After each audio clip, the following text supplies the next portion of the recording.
అందరికీ నమస్తే. నేను సైరే మామిడి ఎస్ మైక్ ఛానల్. నిజంగా చెప్పాలంటే ఈ ఇంటర్వ్యూ చాలా ఇంట్రెస్టింగ్ ఉంటుంది. ఎందుకంటే ఉత్తర తెలంగాణలో బీజేపీ పార్టీకి సంబంధించి అంటే గ్రామ స్థాయిని చాలా వరకు ఏమంటారంటే బీజేపీ పార్టీ గ్రామ స్థాయిలో ఎక్కడున్నది లేదు తెలంగాణలో అని చెప్పేసి అంటారు. బట్ ఇక్కడ ఒక చిన్న చేంజ్. భూపాలపల్లి నియోజకవర్గంలో బాగెత్తిపేట విలేజ్లో బీజేపీ పార్టీ నుంచి అని సర్పంచ్గా పోటీ చేసి గెలిచిన తిరుపతి గౌడన్న గారు మనతో పాటు ఉన్నారు. సో అదేవిధంగా రైస్ మిల్ అసోసియేషన్ అధ్యక్షుడు జిల్లా అధ్యక్షుని కూడా ఈ రీసెంట్గానే ఎన్నిక కావడం జరిగింది. సో అన్నగారి మాటల్లోనే అడిగి తెలుసుకుందాము. బీజేపీ పార్టీ గ్రామ స్థాయిలో లేదనేటోళ్ళకి తిరుపతి గౌడన్న ఎలాంటి మనకు సమాధానం చెప్తారో అన్నగారిని అడిగి తెలుసుకునే ప్రయత్నం చేద్దాము. అన్న నమస్తే. నమస్తే అన్న, బాగున్నారా? బాగున్నా. సో ఫస్ట్ ఆఫ్ ఆల్ నిజంగా చెప్పాలంటే నువ్వు చెప్పగానే షాక్ అయినా నేను.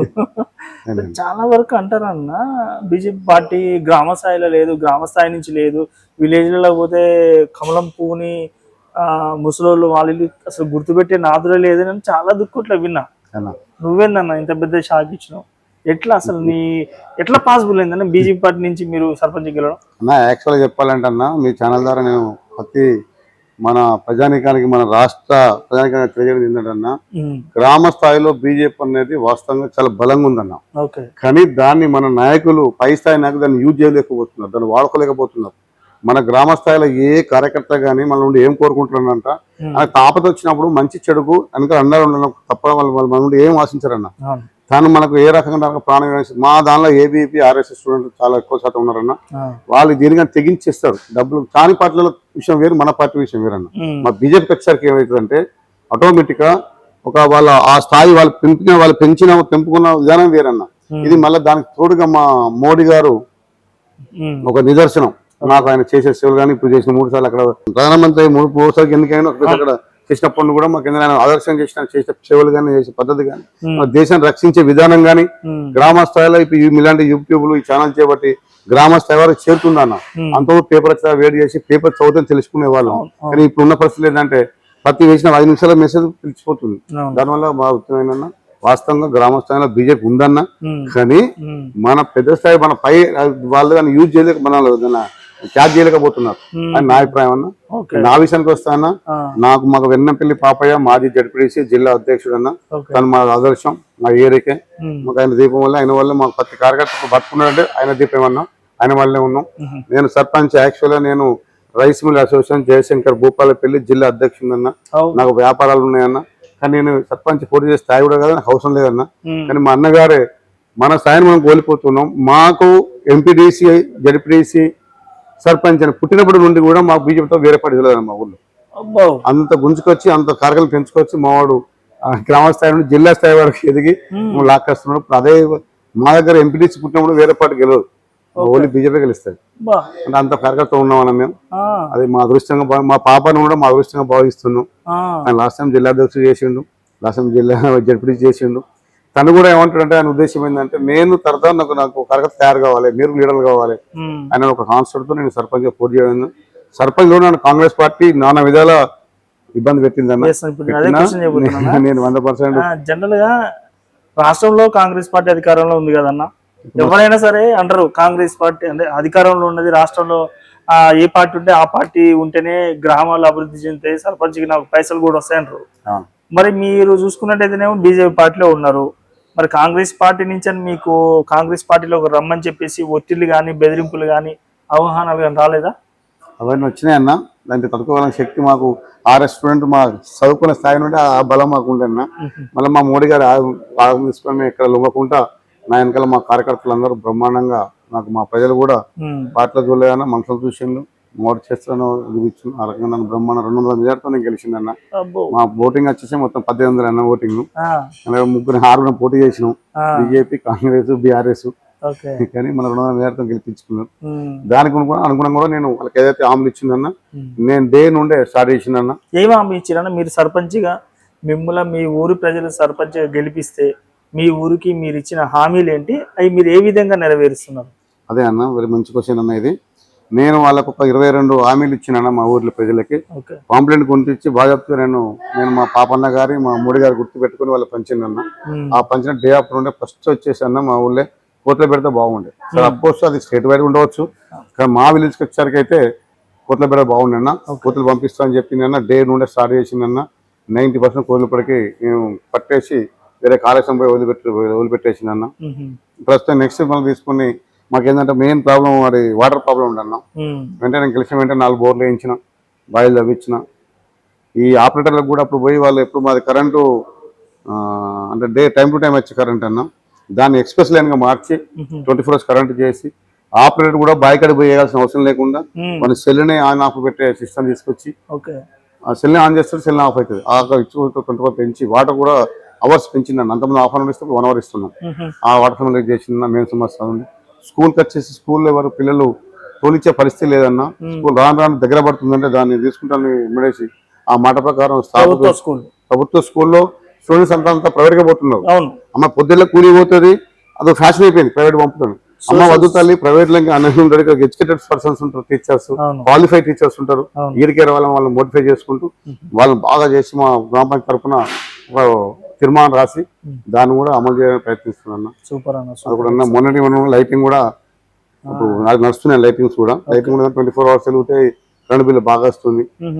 దానికి ఖర్చు తగ్గిన కోసం అంత సెన్సార్ సిస్టమ్ పెట్టించి సాయంత్రం 5 గంటలకు వెలగాలి, 16 గంటలకు బంద్ కావాలని సెన్సార్ నిన్ననే స్టార్ట్ అయ్యి అది కూడా రన్నింగ్ వచ్చిందన్న. ఇట్లాంటి కుక్కలు ఉండే కుక్కలు పట్టించి వరకు వదిలిపెట్టి వచ్చినాం. చాలా అట్లాంటి చిన్న చిన్న ఇప్పుడు 22 సగం అయిపోయినాయి అన్న. గ్రేట్ గ్రేట్, చాలా గ్రేట్ అన్న. సో బీజేపీ పార్టీ గట్టి మాట్లాడితే అసలు తెలంగాణ రాష్ట్రానికి సెంట్రల్లో ఉన్న బీజేపీ పార్టీ తెలంగాణ ప్రజలకు ఏం చేస్తుంది? వాస్తవంగా అన్న చాలా మంది బీజేపీ బలం తక్కువనే చాలా తప్పది. మా ఈటల రాజేంద్రన్న కానీ మా సంజన లాంటి చాలా మంది ఉన్నారు, మేధావులు ఉన్నారు, అన్ని నడుస్తున్నాయి. కానీ దానివల్ల ఏమవుతుందంటే అన్న ఇది చేసే విధానం లేక మాకు చెప్పేవారు మన కింది కార్యకర్తలు డెవలప్మెంట్ లేక పోతుంది తప్ప లేకుండా చాలా ఇప్పటికే. తెలంగాణ రాష్ట్రానికి ఏమేమి పథకాలు వస్తుంది అన్న? తప్పకుండా మంచి క్వశ్చన్ అన్న. ఇది మాకు సెంట్రల్ నుండి డైరెక్ట్ మాకు మా గ్రామ పంచాయతీ జీపీలు వేస్తున్నారు అన్న. ఓటీ ఫైనాన్స్ అని కింద మాకు స్టేట్ నుండి 1 రూపీ అనేది లేదన్న.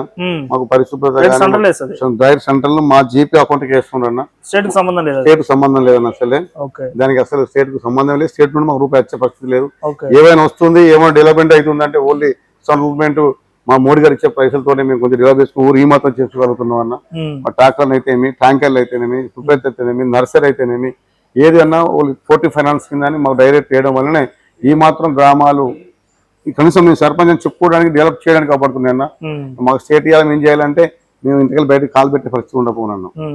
అంటే జనరల్ గా ఇప్పుడు మనం జరిగిన సర్పంచ్ ఎలక్షన్లలో కాంగ్రెస్ పార్టీ ఏమన్నారంటే రాష్ట్రంలో ఉన్నది కాంగ్రెస్ పార్టీనే, సో మాకు ఓటేస్తేనే మీ ఊరికి పైసలు వస్తాయి, నిధులు వస్తాయి, మీ ఊరు డెవలప్మెంట్ జరుగుద్ది అని చెప్పేసి చాలా మంది చాలా ఊర్లలో కాంగ్రెస్ పార్టీకి సంబంధించిన ప్రచారం చేశారు. మరి అలాంటి ప్రచారంలో మీ ఊర్లో కూడా జరిగినారు కదా, ఇలాంటి ఒత్తిడి గల ప్రచారంతో మీరు ఏ విధంగా తట్టుకున్నారు, ఏ విధంగా బయటపడ్డారు? అది చాలా ఫేక్ అన్నది. సెంట్రల్ స్టేట్ ఆ మాట కోసం ఆ క్షణం కోసం చెప్పే మాట తప్ప ఒరిజినల్ గా అయితే మాకు 14 ఫైనాన్స్ కింద మన సెంట్రల్ నుండి వచ్చే ప్రతి పండు అది ప్రతి ఒక్క సర్పంచ్ గారికి ఆ పార్టీ సర్పంచ్ చెప్తారు. ఆ క్షణం గెలవడం కోసం మాయమాటలు చెప్పడం తప్ప ఒరిజినల్ అయితే మాకు ఇప్పటికి వాళ్ళు మనం ఫండ్ పడదామా మేము లేనప్పుడు ఫండ్స్ వాళ్ళు రిలీజ్ చేయలేదట. వచ్చిన రిలీజ్ చేసిండు. నెక్స్ట్ మంత్ నిన్న మెసేజ్ వచ్చింది మళ్ళీ నెక్స్ట్ ఫండ్ పడుతుందని.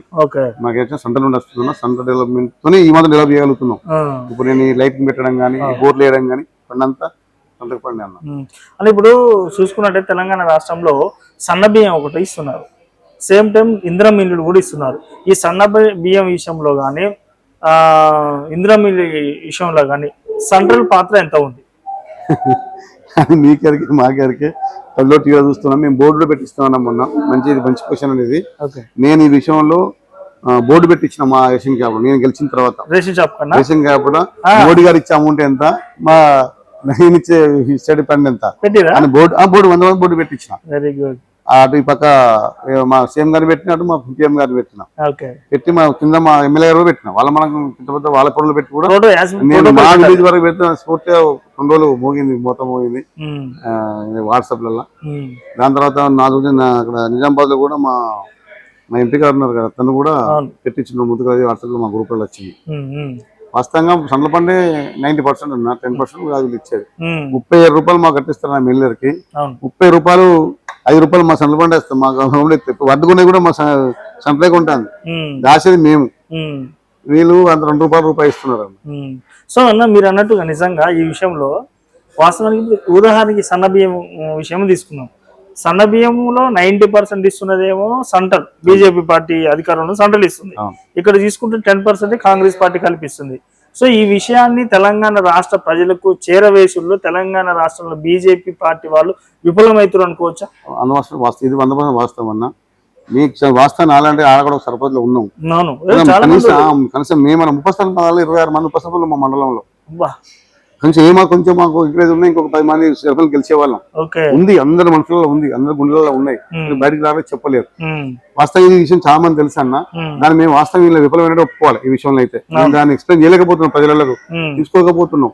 కొంతవరకు ఈ వాట్సాప్లు చేయబట్టి కొంత ఇప్పుడు తెలంగాణ రాష్ట్రంలో ఏమంటారు అంటే సన్నబియ్యం ఇస్తారు అంటే రేవంత్ రెడ్డి కాంగ్రెస్ పార్టీ పుణ్యమే, రేవంత్ రెడ్డి గారి పుణ్యమే సన్నబియ్యం ఇస్తారని చెప్పేసి వాళ్ళు ప్రచారం చేసుకుంటూ బ్రహ్మాండంగా పోతున్నారు.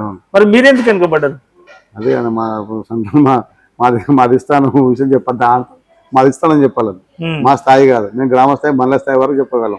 మేము స్టేట్ స్థాయి చెప్పాలి, స్టేట్ ద్వారా చెప్పాలి సార్. ఆ విషయానికి ఆన్సర్. బీజేపీ పార్టీ అంటే ప్రధానంగా ముద్రపడేది ఏంటంటే మతతత్వ పార్టీ, మతాలని రెచ్చగొట్టే పార్టీ ఏదంటే బీజేపీ పార్టీ అని చెప్పేసి ముద్రపడ్డది. మీకు ఎందుకు బీజేపీ పార్టీ అంటే మతతత్వ పార్టీ అని ముద్రపడ్డది అనుకోవచ్చు? చాలా తప్పన్న. అది వాళ్ళు మా తయారు చేసిన ఒక పుకడ తప్ప. నాగర ఉప సర్పంచ్ 3-4 ఉన్నారు ముస్లింసే. నాగర 3 వార్డు మెంబర్లు ముస్లింసే, బీజేపీ పార్టీ నుండి. ఉప సర్పంచ్ ఉన్నారు. నాగర ఏబీపీ కార్యకర్తలు ఉన్నారు బీజేపీ. మా చిన్నప్పుడు వెళ్తే మా లాస్ట్ టైం ఉప సర్పంచ్ మా గాలిబాయ్ అట్లా ఉన్నారు. అట్లేం లేదన్న. కాకుంటే వీళ్ళు దాన్ని తయారు చేసి మా అభివృద్ధి తయారు చేసి దానికి ముద్ర ఇస్తాం తప్ప మేము ముద్ర వ్యతిరేకం కదన్న. మన అదే ఆల్ ఇండియా ప్రెసిడెంట్ కూడా మేము ముస్లిం అతనే పెట్టినాం, మొన్న కూడా దళితులను పెట్టినాం. అట్లేం లేదన్న. కాకుంటే దాన్ని తయారు చేసి ఇక్కడ మన స్టేట్ లో కొంచెం డెవలప్ కాకుండా చేస్తుండన్న. కొంచెం మేము ఏ మాత్రం ఇప్పటి నుండి కనుక మేము ఏ మాత్రం కొంచెం ఫాలో చేస్తాం. నాలాంటి సర్పంచులు ఉప సర్పంచ్ అందరూ కనుక మమ్మల్ని ఎంక్వైరీ చేసి కనుక అధిష్టానం కనుక చేస్తానా రాబోయే కాలంలో 100% మీ అధికారం వచ్చే ఛాన్స్ అవకాశాలు ఉన్నాయన్న. మేము వాస్తవం మా జిల్లా మీటింగ్ కూడా నేను చెప్పడం జరిగిందని ఇదే విషయాన్ని నేను కటాకాన్ని చెప్పేసిన. దాని అందరూ అంగీకరించింది, వాస్తవం కూడా అంగీకరించింది. వాస్తవం కూడా ఏమన్నా కొంచెం కష్టపడా మేము ఇప్పుడు ఈ 2-3 నెలలకు ఈ 2-3 నెలలకు కవర్ అయితే 100% మీ అధికారం వచ్చే ఛాన్స్ 100% మన తెలంగాణ వచ్చే అవకాశం ఉన్నది. అంత బాగా గ్రామ స్థాయి నుండి పట్టున్నది. దాన్ని మేము యూజ్ చేయలేకపోతున్నాం, దాన్ని వాడుకోలేకపోతున్నాం. కార్యకర్త ఒక మనోభావాన్ని మేము క్యాచ్ చేయలేకపోతున్నాం. సో అని ఇప్పుడు మీరే చెప్పారు సెంట్రల్ నుంచి వస్తున్న ఫండ్తోనే ఆ ఫండ్తోనే సర్దుకుంటూ నేను గ్రామాన్ని అభివృద్ధి చేస్తున్నాను అని చెప్పారు. సో చూసుకున్నట్లయితే ఇలా పెద్ద పెద్ద ఎమ్మెల్యేలే మినిస్టర్లే పార్టీలు మారుతున్నా. మరి మీరు కూడా కాంగ్రెస్ పార్టీ రాష్ట్రంలో అధికారంలో ఉంది కదా, మరి కాంగ్రెస్ పార్టీలో పోస్తే మీకు మంచిగా లక్షల డబ్బు వస్తుంది, ఫండ్ వస్తుంది, మంచిగా లైఫ్ లో మంచి సెట్ చేసుకోవచ్చు కదా. మంచి డబ్బు ముఖ్యం కదా ఇలా. మంచి క్వశ్చన్ వాస్తవంగా అన్న. కానీ మా కార్యకర్త ఒక్క కార్యకర్త 1000 మందితో సమానం అన్న. ఏ ఊర్లో ఉన్న మా బీజేపీ కార్యకర్త ఒక ఉండంటే 1000 మందితో సమానం. మేము అంత ఊరికి పార్టీలు మారడం, ఈ పార్టీ జంపులు కావడం కష్టమైన సుఖమైన రూపాయి పార్టీని ఆశించకుండా మా సొంత డబ్బు మా కష్టపడ్డ సొమ్ములకెళ్ళి రూపాయి ఖర్చు పెట్టి మేము పార్టీని డెలివరీ చేసుకున్న రకం ఉన్నాం. మరి నేను కాదన్న, మా పార్టీలో ఏ కార్యకర్త అలా మేము అంటే మా ట్రైనింగ్ అట్లుంటుంది. ఫస్ట్ మేము రావడం ఉద్దేశం అట్లుంటది అన్న. పార్టీలు మారి డబ్బు కోసం పార్టీలు మారి చేస్తాం వచ్చినాయా ఆఫర్లు? వచ్చినాయా? ఎలక్షన్ ముందు వచ్చాను నాకు. ఎలక్షన్ ముందు ఏకమే చేస్తాను, ఇంత డబ్బు ఏది చెప్పిన ఉత్తరం నేను నిర్మాణ చేస్తాం. నిర్మాణ చేస్తే ఓడిపోతా. నేను ప్రజల దిగున వెళ్ళిపోవాలి. నేను ఈ రోజు నేను భయభర్తం బీజేపీ తప్ప వేరే చాలా ఆఫర్లు వచ్చినాయి. నేను ఎలాగ మారలేను. అదే విషయం ఎమ్మెల్యే గారికి ఫోన్ చేస్తూ అది చెప్పిన, అన్న మీరు ఇట్లా ఏం మారా ఇక్కడ మీకు మా ప్రేమ నాకుంటుంది కానీ పార్టీ మారడం జరగదన్న. మీరు అవకాశం మద్దతు ఇవ్వండి. అది మద్దతు ఇవ్వపోగా నా గ్రామానికి వచ్చి ప్రచారం చేసి నాకు అపోజిట్ లో ఒక ఎమ్మెల్యే స్థాయిలో సర్పంచ్ కోసం వచ్చి ప్రచారం చేసింది. మళ్ళీ హామీలు ఎక్కడ హామీలు ఇచ్చి కూడా ప్రజలు దేవుళ్ళని వాళ్ళకి అన్ని తెలుసుకున్నారు. ఎవరు చేస్తే డెవలప్మెంట్ అనుకున్నారు. దాని వాళ్ళ ఆట కూడా నేను ఇచ్చిన మాట నువ్వు ఇక్కడ మాట తప్పకుండా ఆ రకంగానే ముందుకు వెళ్తున్నాను. అంటే ఈరోజు చూసుకుంటే మీ ఊర్లో మీరు గెలిచారు ఇప్పుడు సర్పంచ్ గా, ఇందులో మీ ప్రభావం ఎక్కువ ఉన్నది అనుకోవచ్చా, పార్టీ ప్రభావం ఎక్కువ ఉందన్న? 100% పార్టీ ఉంటుంది అన్న. నా ప్రభావం వ్యక్తిగత ఎప్పుడు చెప్పడానికి లేదన్నా. పార్టీ అంటే నేనన్నా, నేను లేని పార్టీ ఎక్కడ పార్టీ నేను ఎక్కడదన్నా నన్ను పార్టీకినే గుర్తిస్తారు. కొంతమంది అంటారు నా వ్యక్తిగతంగా గెలిచిన నా వ్యక్తిగతం తప్ప అన్నది. ఎవరైనా పార్టీ నుండి ఆ పార్టీ ఇచ్చే సిద్ధాంతాలు ఏంటి, అసలు పార్టీ మడదప్పుతుందా, అందులో వాగ్దానం ఇస్తుందా, సిద్ధాంతం తెలుసుకొని 50% అత్తేసే వరకు ఉంటారు. వ్యక్తిగతం చూస్తారు 20% 10% చూస్తారేమో, అది చూస్తారన్న. 20% 25% చూస్తారేమో, 70% పార్టీ చూస్తారు. మా స్థానిక ఎలక్షన్ అయిపోయినప్పుడు కూడా తను ఏంది అని చూస్తారు, ఆ ఏంది అని 25% చూస్తారు, పార్టీని చూస్తారు, వెనకాల చూస్తారు, వెనకాల ఎవరున్నారని చూస్తారు. అట్లా కూడా నేను విధానం ఇచ్చినా కూడా ఏదైనా మా సంతకాలు పంట వస్తుంది. సంతలో మా పార్టీ ఉన్నది, మా మోడీ గారు ఉన్నారు, మా ముగ్గురు 8 మంది మా ఎంపీలు గారు ఉన్నారు, మా 2 మినిస్టర్లు ఉన్నారు, నేను పనులు తెచ్చుకుంటాను అనే టైం ఇప్పటికే పోయినా కలిసిన మా పాపన గారి ద్వారా పోయినా కలిసిన వాళ్ళని హామీ ఇచ్చారు. ఇంకేం కావాలో చెప్పు, తీర్మానం రాసుకో, ఎస్టిమేట్ వేయించుకుంటా, నీ ఊరి విషయంలో మీకు ఏం చేసినా మేము వెనకాల ఉన్నామని చెప్పారు. మా సంజయ్ అన్న కూడా మొన్న లాస్ట్ టైం కూడా ఎక్కడ బీజేపీ సర్పంచ్ ఉన్నారు రండి, ఏం కావాలో చెప్పండి, మేము మీ ఫండ్స్ ఇస్తాం, ఇంకో రాకండి, వాళ్ళని ఎక్కడ మీరు చేజాపకని కూడా చెప్పారు. ఆ ధైర్యంతోనే ముందుకెళ్తాం. సో ప్రధానంగా చూసుకున్నట్లయినా ఈరోజు కాంగ్రెస్ పార్టీ పెట్టిన పెద్ద ప్రాజెక్ట్ ఏంటంటే ఇందిరా మిల్లులు అనేది ఒకటి పెట్టారంట. సో మరి మీరు చూస్తే ఇక్కడ మీ ఊర్లో బీజేపీ పార్టీ సర్పంచ్, మరి మీ ఊరికి ఇందిరా ఇల్లులు ఇస్తున్నారా? ఒకవేళ ఇస్తే మీరు పార్టీలకు అతీతంగా పంచుతున్నారా, లేకపోతే మీ బీజేపీ కార్యకర్తలకు ఇస్తున్నారా? లేదన్న, 100% ఫస్ట్ నేను ఎంక్వైరీ చేసి మా కారోబార్ని ఊళ్ళో సర్వే చేయించి ఫస్ట్ ఇల్లు లేని వాళ్ళకి, అది ఏ పార్టీ అయినా కానీ, పార్టీ సంబంధం లేదు, ఇల్లు లేని వాళ్ళకి, ఏ కులమైనా కానీ ఫస్ట్ ఇల్లు లేని వాళ్ళని మొదలు పెట్టి నెక్స్ట్ స్టెప్ మళ్ళీ కొంచెం ఇల్లు ఉన్న వాళ్ళకు, కొంచెం గుణపెంకు ఉన్న వాళ్ళు అట్లా వచ్చి ఇప్పుడు లిస్ట్ తయారు చేసినామన్నా. దీని అడిగితే 2 రోజులు టైం పడుతుంది, నేను అప్లికేషన్ తీర్మానం చేసినామని ఆయన పార్టీ సంబంధం ఇక్కడ పార్టీ ఎలక్షన్లు అయిపోయిన పక్క పోయిందన్న. ఊరు డెవలప్మెంట్ లేని వాళ్ళకి వెళ్ళి అన్న కాన్సెప్ట్ తో ఇస్తున్నాను. అందులో కూడా మా ఫండ్స్ ఉన్నాయన్న, ఒక్కసారి సేట ఇస్తలేదన్న. అందులో మా బీజేపీ ఫండ్ ఉన్నది, అది మా ప్లేసే, అది బీదవాడికి అందలే. మా మోడీ గారి కాన్సెప్ట్, ఆయన ఆశను ఎక్కడ వమ్ము చేయకుండా బీదవాడికి చెందే విధంగా చూస్తున్నాం మా పార్టీ అని. ఇక్కడ అంటే మీరు అంటే మీకంటూ ఒక డ్రీమ్ ఉంటుంది. మీరు సర్పంచ్గా ఉన్నన్ని రోజులు అసలు మీ ఊర్లో పని చేస్తే బా ఇక నా కళ నెరవేరినట్టేరా బాయ్, ఇక మా ఊరు ప్రజలు నన్ను జీవితాంతం గుర్తుపెట్టుకుంటారు, మా ఊర్లో ఈ పెద్ద సమస్య ఉంది, లేకపోతే ఇలాంటిది ఒకటి చెయ్యాలి అంటే అనే ఒక ఆలోచన ఉంటుంది అందరికి. మీ డ్రీమ్ ప్రాజెక్ట్ ఏందన్నా మీ ఊరికి? నా మాట అడుగుతున్నా, అది రీసెంట్లీ మొన్న ఒక హాస్పిటల్ మేము ప్లాన్ చేస్తున్నాం అన్న. మీ ఊర్లోనా? మా ఊర్లో ఒక మండల స్థాయి హాస్పిటల్ పెట్టాలని ఒక ఎన్ఆర్ఐ గుడిని పట్టుకొని, మాకు మాజీ సర్పంచ్ అని మాకు శాంసన్ చనిపోయినప్పుడు అన్న చనిపోయాను అన్న. అప్పుడు మమ్మల్ని బీజేపీ వాళ్ళు అంటే అన్నలు ఉన్నప్పుడు మా బీజేపీలో ఎక్కడ మేము చెప్పుకోవడానికి భయపడేదన్న, పార్టీ అని చెప్పుకోవడానికి భయపడే స్థాయి నుండి అప్పుడు సర్పంచ్ ఉన్నప్పుడు చనిపోయిన ఆయన ఒక స్వర్తం వాళ్ళ బిడ్డలు బయట ఉన్నారు. కానీ వాళ్ళు నాకు ఫోన్ చేస్తుంటే అన్న నువ్వు ఉన్న రోజులు ఏదైనా చేద్దాం మనం మంచి ఒక ఎంబీబీఎస్ డాక్టర్ రెగ్యులర్ ఉండేటట్టు మా ఊళ్ళో 10 ఊర్లు ఉన్నాయి, ఆ ఊళ్ళు మన ఊరికి వచ్చే పరిస్థితి రావాలి, ఆ స్థాయి చేద్దామని మంచి పెద్ద ప్రాజెక్ట్ పెడదాం. ఎక్స్పెన్సివ్ ఏంటి అంటే అదే ప్లాన్ లో ఉన్నా. మంచి పెద్ద హాస్పిటల్ పెట్టి 24 hours ఆ డాక్టర్ ఉండే స్థాయిలో. మా పల్లెటూరు పెద్ద, మాది చిన్న పల్లెటూరు, మండల హెడ్ క్వార్టర్ కాదు, కానీ మండల హెడ్ క్వార్టర్ అంతా ఓటింగ్ ఉన్నప్పుడు మన మూలకు ఉందని మా మండల హెడ్ క్వార్టర్ రోడ్డు ఉన్న దానికి రేవంత్. మీ ఊర్లో ఆ డాక్టర్ ఎప్పుడు ఉండేటట్ట హాస్పిటల్ 24 hours ఉంటుంది. పెద్ద హాస్పిటల్ 10 కూడా పడకలు ఉండే హాస్పిటల్ పెడదామని ప్లాన్ తో, అదే ఒక డ్రీమ్ అన్నారు. ఈ 5 ఏళ్ళ దిగిపోయేంత వరకైనా 5 ఏళ్ళ ఒక చేయాలనే కాన్సెప్ట్ తో నేను అది ఆ ప్లాన్ అయితే ఉన్నా. 100%. సో రీసెంట్ గా చూసుకున్నట్టయితే మీరు రైస్ మిల్ అసోసియేషన్ జిల్లా అధ్యక్షునిగా ఎన్నిక కూడా అవడం జరిగిందన్న. ఇది కూడా ఒక రకంగా చెప్పాలంటే దీంట్లో కూడా రాజకీయం ఉంటది, అవునా కదా? దీంట్లో కూడా పార్టీలు అవి ఉంటాయి. ఇక్కడ కూడా మీరు ఒక బీజేపీ క్యాండిడేట్ గా అంటే బీజేపీ కార్యకర్తగా బీజేపీ నాయకునిగా మీరు జిల్లా అధ్యక్షుని పదవిలో కూర్చున్నారన్న. సో వాళ్ళకి ఏ విధంగా న్యాయం చేయబోతున్నారు, ఇది ఏ విధంగా సాధ్యమైంది, రైస్ మిల్లర్స్ ఎదుర్కొంటున్న సమస్యలు ఏంటి? మంచిగా అన్న, అంత సంతోషం, మంచిగా వచ్చినాడు ఇల్లు అన్న. నేను ఏకగ్రీవంగా ఎన్నికైనా, నేను ఫీల్డ్కి వచ్చి 5 సంవత్సరాలు అవుతుందన్న. నాకన్నా 25 ఏళ్ళ బట్టి ఉన్న మంచి పెద్ద పెద్ద మిల్లర్స్ ఉన్నారు ఇందులో. మా జిల్లా ఎప్పుడైతే విడిపోయినప్పటి నుండి మా దగ్గర 35 మిల్లు మేము డివైడ్ అయినాం. ఉమ్మడి వరంగల్ నుండి డివైడ్ అయిన మా దేశంగా భూపాలపల్లి 35 మిల్లు రాయని బయలు కలిసి అన్న. దాంట్లో ఏంటంటే మనం మాట్లాడే విధానం కానీ, మనం ఎదిరించే విధానం కానీ, న్యాయం చేస్తారని అంతకుముందు కోరేదే కానీ మా అన్నగారే ఉండే. కానీ కూడా ఏంటంటే అన్న మీరు ఉండాలి, మీలాంటి ఉంటేనే మాకు కొంచెం న్యాయం జరుగుతుంది. అప్పుడు కేసీఆర్ ప్రభుత్వం ఉన్నప్పుడు నన్ను ఏకగ్రీవంగా ఎన్నుకున్నారన్న. నేను 1 year దాటింది ఎత్తుకున్నాను దానికి. సరే అని అద్దన్న చాలా సరే తర్వాత ఎన్నుకొని తీసుకొని మాకు కేసీఆర్ ప్రభుత్వం ఉన్నప్పుడు అటు ఇటు దొడ్డు బియ్యం ఉన్నప్పుడు ఒకటి నచ్చిందన్న, దానికి గుర్తుకొచ్చింది. ఎప్పుడైతే మళ్ళీ కాంగ్రెస్ ప్రభుత్వం వచ్చిన తర్వాత సన్న బియ్యం వచ్చినాయి. సన్నం యాక్చువల్ గా పంట పండించిన దిగుమతి రావు, దిగుమతి తక్కువ వేస్తారు రైతుకి. మిల్లర్కి అవుట్ అని రాదు. ఇది ఫ్యాక్ట్స్ నదిగా సత్యం. ఇది ప్రభుత్వానికి తెలుసు, అందరికి తెలుసు, ప్రభుత్వానికి మాకు తెలుసు, అందరికి తెలుసు అన్న. కానీ జరిగేది ఏంటంటే ఈ అవుట్ వస్తుంది వాళ్ళకు దిగుమతి రాదు కాబట్టి వాళ్ళకి బోనస్ అంటే బోనస్ ఇస్తాను ఆశ పెట్టిళ్ళు రైతులకి. సేమ్ గా మేమేమంటున్నాం మాకు గదిలో బోనస్ ఇస్తే అవుట్ రాదు కాబట్టి ఇచ్చి పెడతాం అంటే మామూలుగా టెస్ట్ మిల్ ఇంతలో పెడతలేరు. అలాంటి సమస్య చాలా ఎదుర్కొని తప్పని పరిస్థితుల్లో మేము మీ ఇండస్ట్రీ బంద్ చేస్తే మా వెనకోలకు మా ఒక్కొక్క మిల్లుకి వచ్చేసి 100-150 కుటుంబాలు మా వెనకాల జీవనోపాధి ఇస్తున్నాం అన్న. 150 మంది కుటుంబాలు రోడ్డు పడతాయి మేము మిల్లు మూసుకుంటే. రెగ్యులర్ మా మెయింటెనెన్స్ ఉంటాయి, మినిమం మెయింటెనెన్స్, కరెంట్ బిల్ అయితేనేమి, సూపర్వైజర్ అయితేనేమి, కొన్ని మినిమం మెయింటెనెన్స్ అవన్నీ మీద పడతాయని తప్పని పరిస్థితులకు బ్లాక్ వస్తున్నాం.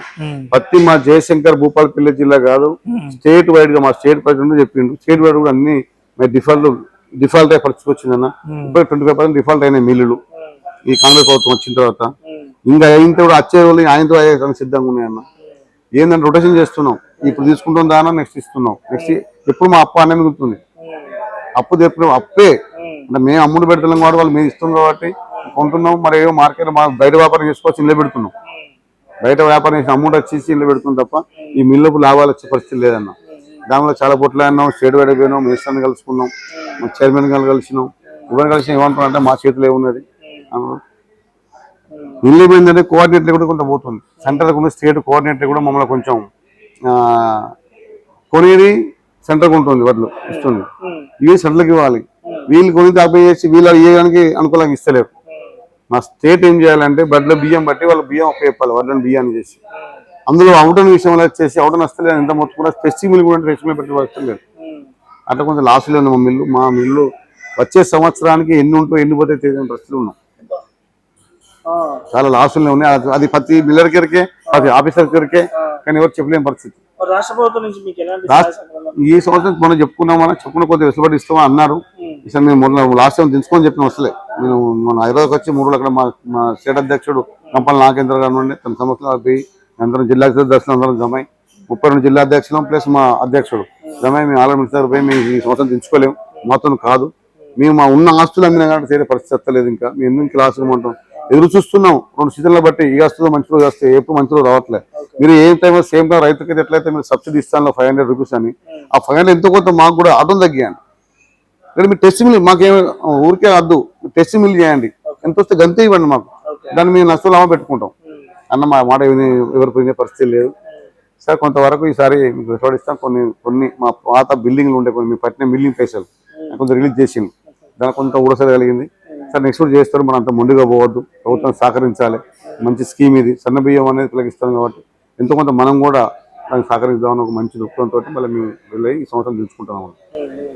సో అన్న లాస్ట్ ఫైనల్ గా తెలంగాణ రాష్ట్రంలో ప్రజలు అసలు బీజేపీ పార్టీని ఎందుకు నమ్మాలి, బీజేపీ పార్టీకి భవిష్యత్తులో ఎందుకు ఓటేయాలి అన్న? అలా చెప్పాలంటే ఈ టైం కూడా సరిపోదన్న. బీజేపీ పార్టీకి ఎందుకు ఓటేయాలి అనేది మన దేశాన్ని కనుక అసలు మహానుభావుడు ఎందుకు వచ్చిండో, మన దేశంలో ఎందుకని పిఎం అయ్యిండో అని నా అదృష్టం అన్నది. అసలు తను రావడం అందరూ అయితే మా గ్రామస్థాయిలో అదే కోరుకుంటున్నాం. ఆయన రావడానికి కనీసం మన దేశం ఈ మాత్రం క్షేమంగా ఉండగలుగుతుంది. రాకుండా ఎప్పుడో అవమైపోతున్నాం.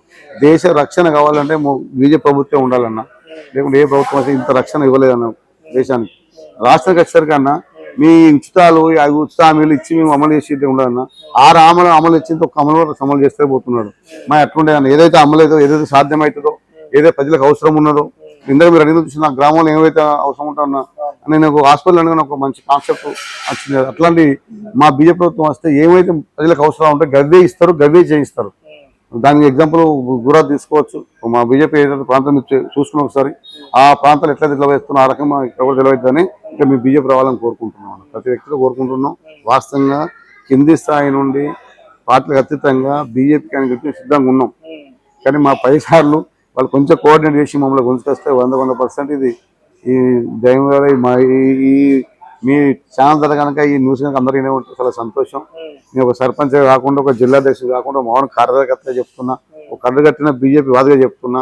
ఇది ఏ మాత్రం కొంచెం కష్టపడ్డా మనం ఈ 2-3 ఏళ్ళు కష్టపడితే వచ్చే స్థానం 100% బీజేపీ అదుకోవడం పెద్ద సాధ్యంగా పని కాదే కదన్న. 100% వస్తుందన్న. కొంచెం కష్టపడ 100% అట్లా ఉన్నవాడిని అంత ఊపొచ్చింది. అందరికి ఇచ్చిన అవకాశం మాకు ఇవ్వాలని చూస్తున్న ప్రజలు కూడా. టీఆర్ఎస్ చూసారు, కాంగ్రెస్ చూసారు, మమ్మల్ని చూడాలని చూస్తున్నారు, అదే బీజేపీ చూడమంటారు. చూడాలని చూస్తున్నారు. సో అలా ఇప్పుడు మీరు జిల్లా అధ్యక్షులు అయ్యారు కదా రైస్ మిల్లర్స్. అవును. మీరు జిల్లా అధ్యక్షులుగా ఉన్నన్ని రోజులు ఈ యొక్క రైస్ మిల్లర్ వాళ్ళకి ఎలాంటి ధైర్య సాహసాలతో ఎలాంటి ధైర్యం నిలబడబోతుంది, వాళ్ళకి ఏ విధంగా సపోర్ట్ చేయబోతున్నారు?